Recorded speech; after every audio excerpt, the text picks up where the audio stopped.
ಟಿವಿ5 ಡಿಜಿಟಲ್ಗೆ ಸ್ವಾಗತ. ನಾನು ಶ್ರೀರಕ್ಷಾ. ತಂದೆ, ತಾಯಿ, ತಂಗಿ ಈ ಮೂರು ಪದಗಳಲ್ಲಿ ಒಂದು ಕುಟುಂಬದ ಪ್ರೀತಿ ಅಡಗಿರುತ್ತೆ. ಆದ್ರೆ ಅದೇ ಕುಟುಂಬವನ್ನ ರಕ್ತದ ಮಡುವಿನಲ್ಲಿ ಮಲಗಿಸಿದಂತಹ ಮಗಳ ಮನಸ್ಸಿನಲ್ಲಿ ಏನಿತ್ತು ಗೊತ್ತಾ? ಈ ಜೋಡಿ ಹಂತಕರು ಹಾಕಿದಂತಹ ಪ್ಲಾನ್ ಕೇಳಿದ್ರೆ ಇದು ಯಾವುದೋ ಕ್ರೈಮ್ ವೆಬ್ ಸೀರೀಸ್ಗೂ ಕಡಿಮೆ ಇಲ್ಲದ ಕತೆ ಅನ್ಸುತ್ತೆ.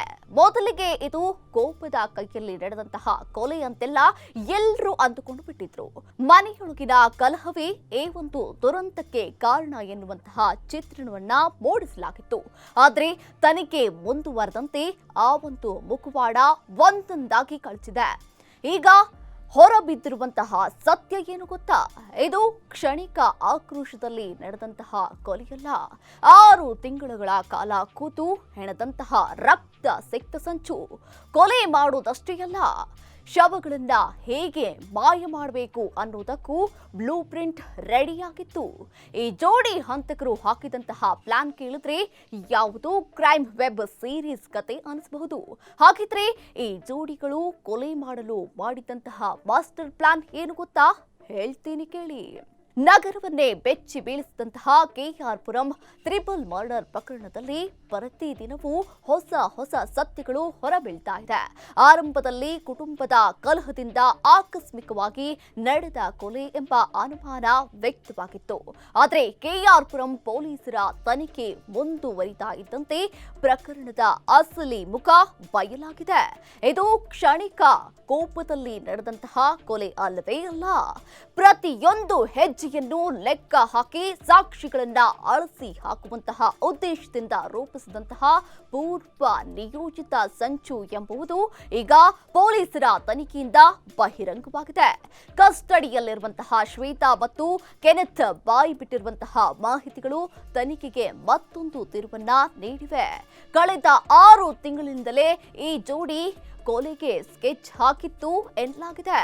ಇದರಲ್ಲಿ ಇನ್ನೂ ಬೆಚ್ಚಿ ಬೀಳಿಸುವಂತಹ ಸಂಗತಿ ಏನಂದ್ರೆ, ತಂದೆ, ತಾಯಿ ಹಾಗೂ ತಂಗಿಯ ಕೊಲೆ ಮಾಡುವಂತಹ ಆಲೋಚನೆಯನ್ನ ಮೊದಲು ಮುಂದಿಟ್ಟಿದ್ದೇ ಶ್ವೇತಾ ಎಂಬ ಸ್ಫೋಟಕ ಮಾಹಿತಿಯು ತನಿಖೆಯಲ್ಲಿ ಬೆಳಕಿಗೆ ಬಂದಿದೆ. ಕೊಲೆ ಮಾಡಿದ ನಂತರ ಸಿಕ್ಕಿ ಬೀಳಬಾರದು ಎನ್ನುವುದಕ್ಕಾಗಿ ಈ ಜೋಡಿ ಇನ್ನೊಂದು ಭಯಾನಕ ಸಂಚು ರೂಪಿಸಿತ್ತು. ಸೀಗೆಹಳ್ಳಿಯ ಮನೆಯಲ್ಲಿ 3 ಹತ್ಯೆ ಮಾಡಿ ನಂತರ ಮೃತದೇಹವನ್ನ ದೊಡ್ಡನೆಕ್ಕುಂದಿ ಫ್ಲಾಟ್ಗೆ ಸಾಗಿಸಿ ಅಲ್ಲಿಯೇ ಸಂಪೂರ್ಣವಾಗಿ ನಾಶಪಡಿಸಲು ಯೋಜನೆಯನ್ನ ಹಾಕಿಕೊಂಡಿದ್ರಂತೆ. ಅದಕ್ಕಾಗಿಯೇ ಮೊದಲೇ ದೊಡ್ಡ ಬೀನ್ ಬ್ಯಾಗ್ ಒಂದನ್ನ ಕೊಂಡುಕೊಂಡಿದ್ರು. ಮೃತದೇಹಗಳನ್ನ ತುಂಡು ತುಂಡು ಮಾಡಿ ಬೀನ್ ಬ್ಯಾಗ್ನಲ್ಲಿ ತುಂಬಿ ಟ್ರಾಲಿಯ ಮೂಲಕ ಸಾಗಿಸಲು ಸಿದ್ಧತೆಯನ್ನ ಮೊದಲೇ ಮಾಡಿಕೊಂಡಿದ್ರು. ಅಷ್ಟೇ ಅಲ್ಲ, ಫ್ಲಾಟ್ನಲ್ಲಿಯೇ ಮೃತದೇಹವನ್ನ ಸುಟ್ಟು ಸಾಕ್ಷಿ ನಾಶಪಡಿಸಲು ಡ್ರಮ್ಗಳನ್ನ ಮೊದಲೇ ಖರೀದಿಸಿ ಇಟ್ಟಿದ್ರು. ಸುಟ್ಟಾಗ ಹೊಗೆ ಬರಬಾರದು, ಹೊಗೆ ಕಾಣಿಸಿದಂತೆ ಎಕ್ಸಾಸ್ಟ್ ಫ್ಯಾನ್ಗಳನ್ನ ಕೂಡ ಖರೀದಿಸಿ ಇಟ್ಟಿದ್ರು. ಕ್ಲೌಡ್ ಕಿಚನ್ ಆರಂಭಿಸುವಂತಹ ನೆಪದಲ್ಲಿ ದೊಡ್ಡ ಡ್ರಮ್ಗಳನ್ನ ಮನೆಗೆ ತಂದಿಟ್ಟಿದ್ರು. ಅದರಲ್ಲಿ ಮೃತದೇಹವನ್ನ ಹಾಕಿ ಸುಡುವಂತಹ ಯೋಜನೆಯು ಇವರದ್ದಾಗಿತ್ತು. ಇದಕ್ಕಿಂತಲೂ ಭಯಾನಕ ಸಂಗತಿ ಏನಂದ್ರೆ, ಮೃತದೇಹವನ್ನ ಸಂಪೂರ್ಣವಾಗಿ ಕರಗಿಸಲು ಕೆನೆತ್ ಸ್ವಂತ ರಾಸಾಯನಿಕ ಮಿಶ್ರಣವನ್ನ ತಯಾರಿ ಮಾಡಿದ್ನಂತೆ ಎನ್ನಲಾಗಿದೆ. ವಿನೆಗರ್, ನಿಂಬೆ ರಸ ಮತ್ತು ಹಸಿ ಮೆಣಸಿನಕಾಯಿ ಪೇಸ್ಟ್ಗಳನ್ನ ಬೆರೆಸಿ ದೇಹವನ್ನ ಕರಗಿಸುವಂತಹ ಪ್ರಯತ್ನಕ್ಕೆ ಮುಂದಾಗಿದ್ದ ಎಂಬ ಮಾಹಿತಿ ತನಿಖೆಯಲ್ಲಿ ಹೊರಬಿದ್ದಿದೆ. ಆದ್ರೆ ಎಷ್ಟೇ ಖತರ್ನಾಕ್ ಪ್ಲಾನ್ ಹಾಕಿದ್ರೂ ವೇದಿಯೊಂದರ ತಿರುವು ಈ ಜೋಡಿಯನ್ನ ಸಂಪೂರ್ಣ ಸಂಚನ್ನ ಹಾಳು ಮಾಡಿತ್ತು. ಕೊಲೆ ನಡೆಯುವಂತಹ ವೇಳೆ ತಂದೆ ಸೋಮಸುಂದರ್ ಹೊರಗೆ ಓಡಿ ಬಂದ ಕಾರಣ ಪರಿಸ್ಥಿತಿ ಬದಲಾಗಿದೆ. ಅದೇ ಕ್ಷಣದಿಂದ ಈ ಒಂದು ಜೋಡಿಯ ಪ್ಲಾನ್ ಒಂದೊಂದಾಗಿ ವಿಫಲವಾಗತೊಡಗಿತ್ತು. ಅಂತಿಮವಾಗಿ ಇಡೀ ಸಂಚು ಪೊಲೀಸರ ತನಿಖೆಯಲ್ಲಿ ಬಯಲಾಗಿತ್ತು.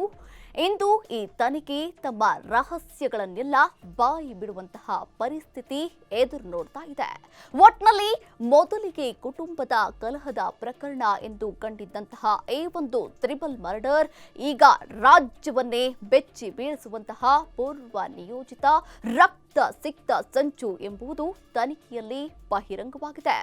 ಪ್ರೀತಿ ಎನ್ನುವ ಹೆಸರಿನಲ್ಲಿ ಆರಂಭವಾದಂತಹ ಸಂಬಂಧ ಕೊನೆಗೆ 3 ಅಮಾಯಕರ ಜೀವವನ್ನ ಬಲಿ ತೆಗೆದುಕೊಂಡಿದ್ದು ಕ್ರೌರ್ಯದ ಕಥೆಯಾಗಿ ಬದಲಾಗಿದೆ. ಇನ್ನು ತನಿಖೆ ಮುಂದುವರೆದಿದ್ದು ಈ ಒಂದು ಪ್ರಕರಣದಲ್ಲಿ ಮತ್ತಷ್ಟು ಸ್ಫೋಟಕ ಸತ್ಯಗಳು ಹೊರಬೀಳುವಂತಹ ಸಾಧ್ಯತೆಗಳಿದೆ. ಇನ್ನಷ್ಟು ಇದೇ ರೀತಿ ಅಪ್ಡೇಟ್ಸ್ಗಾಗಿ ನೋಡ್ತಾ ಇರಿ TV5, ಇದು ವಾಸ್ತವದ ಪ್ರತಿರೂಪ.